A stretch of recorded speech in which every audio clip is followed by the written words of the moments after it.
Hello. So sorry, yeah, that took a little bit of a long time. I decided to use NixOS for the first time, and this is the payback I get. This is reproducibility, great. But anyway, so I'm Jon. Been working on Solana stuff for a while now, mostly on on-chain programs. Now leading the dev tooling team at Anza. And today we're talking about the Solana SDK and how it's hopefully going to be dead. So if you heard Dean's talk earlier, he said, stop using Solana program, and I'm going to be talking about that even more. So what are we really talking about? Specifically, it's the Rust SDK, Solana-SDK, the name of that crate. So I'm going to be talking about the issues we have with it, the good kind of breaking work that we've done on it, not the bad kind that you've had to suffer for many years, which I do apologize for, and I will apologize for many times over the course of this talk, and then talking about what we're doing for version 3, which hopefully will be even better. So I did mention it, but just to be totally clear, Solana-SDK is this big Rust crate that has way too much code in it. And it has a smaller crate that you're probably more familiar with called Solana-program. That's the thing that you use for your program entry point, account infos, pub keys. Solana-SDK is more when you're looking to sign transactions, create them. That's actually mostly of what people uses in there. But you'll see there's a lot of other weird stuff in there. So why don't we like it? It comes with some really slow builds. Like if you're building just Solana-SDK off-chain, you're going to be building 300 different crates. And then even if you're using Solana-program on-chain, you're looking to be building about 150 different crates, most of which you probably don't even need, as I'm going to show in a little bit of a demo. And then Solana-SDK was really designed for Agave first. That's why you're going to have a lot of weird stuff in it, like validator exit. Most of you, if you're not an Agave developer, you're not going to need that. Packet, you're not going to need that if you're just writing an on-chain program. Well, it's not for on-chain programs, but if you need to sign transactions, you don't need packets, but you're compiling it every single time you're trying to use Solana-SDK. And then the other thing is we've made breaking changes in the past, which I know has frustrated a lot of people. And this is number 2. I'm apologizing for that. The Borscht upgrade was probably one of the worst ones. I think that was in 2022. We really burned a lot of bridges with that one. But now we're trying to rebuild them. So probably you're reminding yourselves that like this all stinks. I know. I really know that this stinks. I've been really working hard to make it better. The Anza dev tooling team has also been really working hard to make this better. So we decided to start from the beginning with some new sort of like base guiding principles of how we can make a great SDK for, well, for everyone, but really especially for on-chain program developers. The Solana blockchain is a very strange programming environment that's sort of like you have some syscalls, you've got some other stuff, you don't have other stuff. So we really want to be able to make it so that first and foremost, you can write some great programs. Next, we're going to respect semantic versioning for once. Yeah. It was funny. I was like, is that going to be an applause line? And I'm glad that it was, so thank you. We're going to minimize dependencies. There's a lot of crap that comes in with the SDK and Solana program. And then wherever needed, using crate features.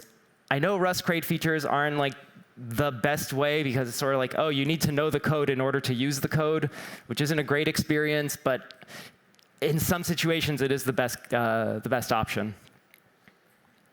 So what do we do? I'm going to say we, but this is sort of like the opposite of a royal we. It was mostly Kevin Heavey. If anyone, he's told me he would be here. If any of you have seen him, tell me. I would like to have a little, like a nice chat with him to give him a huge thank you for all the work that he did, essentially breaking up the SDK into roughly 100 component crates. This was so many PRs. I think Kevin probably has more PRs than, well, I shouldn't do too many comparisons, but he's got a lot of PRs into Agave, into the Anza repos. We moved the SDK into a whole new repo, so you can see it under the Anza organization, Solana-SDK. So the name is there, but the concept of it is dying. And then we decoupled the releases from Agave. So for a long time, every single time there was a new Agave or a Solana validator release, you also got a new SDK. So this meant if there was like a really nice change that you needed, you might need to wait a long time in order to actually use it. So we've decoupled those releases. So if you make a change in a crate, you can release just that crate, and then you can start using it immediately, which hopefully will make people happy. So you might be wondering, how can I use this?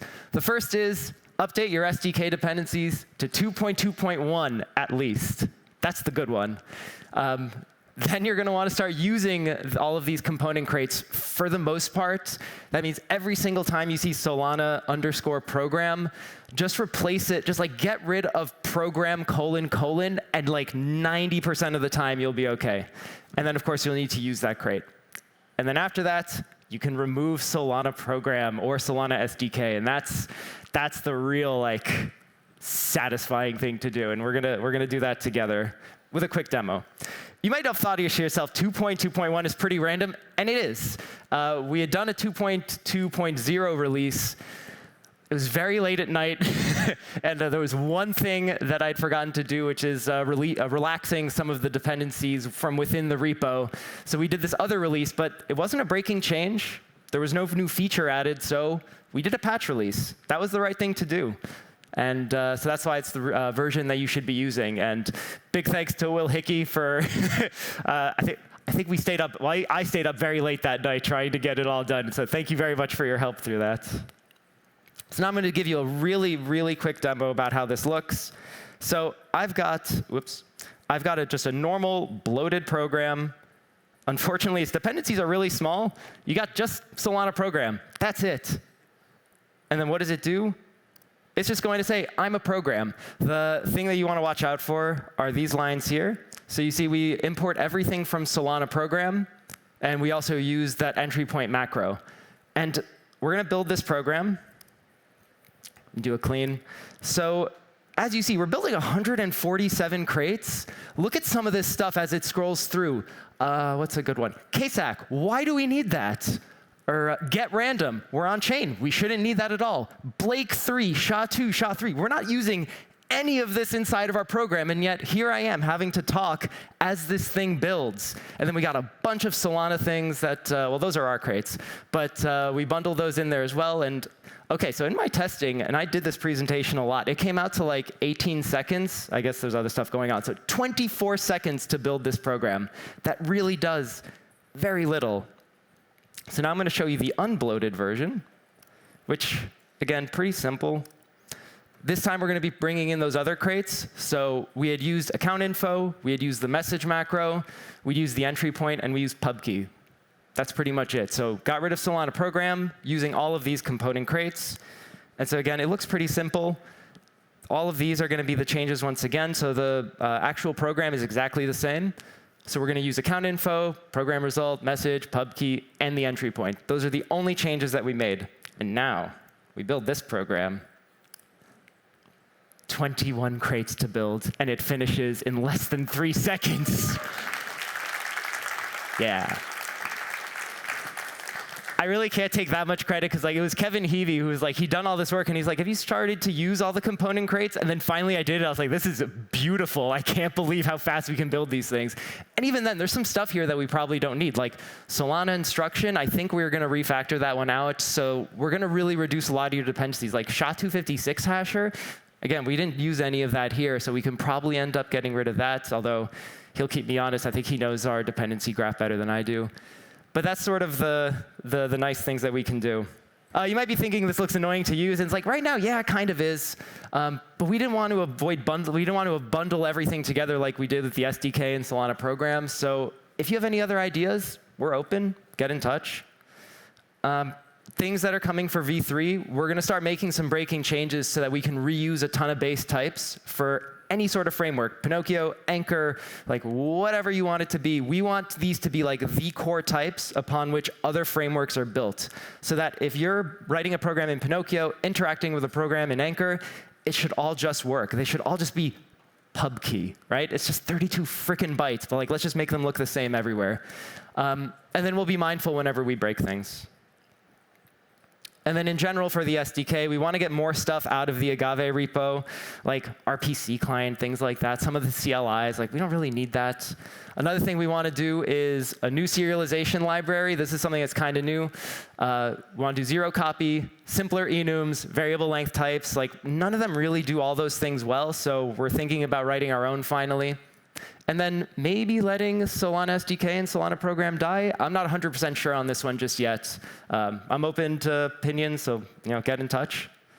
And so again, just like real quick, what do you need to do? Upgrade your dependencies, use the component crates, stop using Solana program, and then tell us what we did wrong.